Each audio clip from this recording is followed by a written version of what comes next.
già generoso gruppo di CIDE, Consiglio di Quartiere. Numero 2.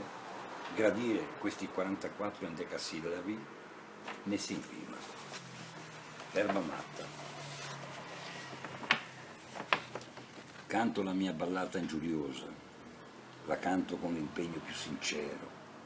Non ho intenzione di recarvi offesa, né la pretesa di cantare il vero. La verità è come la medaglia, se la girate mostra l'altra faccia. Non c'è nessun giudizio che non sbaglia, ogni parola è una parolaccia. Umana è di tutti la parola, ipocrita, sincera o velenosa. È polvere invisibile che vola, è polline, è spora glutinosa. La mia ballata è una vegetazione, non ha recinto, non ha coltura, è l'erba matta nata dal mattone che cresce prepotente in ricca flora. Nella città s'attacca dove vuole, questa erba matta non è di nessuno. Lei preferisce gli angoli di sole e le minute tracce di terreno.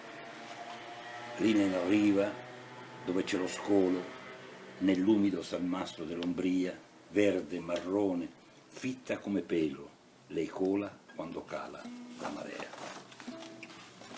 Poi, risalendo i bordi del canale, c'è l'amaranto e il dente di leone, il farinaccio bianco a foglio ovale, la spiga di gramigna ed il soffione. Lì fra i masegni c'è la burinella che cresce bassa e si fa calpestare di petali biancastri. Non è bella, ma il passo su di lei non fa rumore.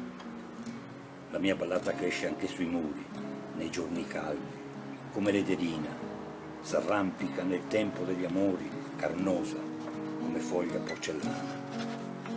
Vi lascio volentieri gli steccati, le siepi ritagliate su misura, gli alberi in fila allineati, io lascio fare a voi la potatura.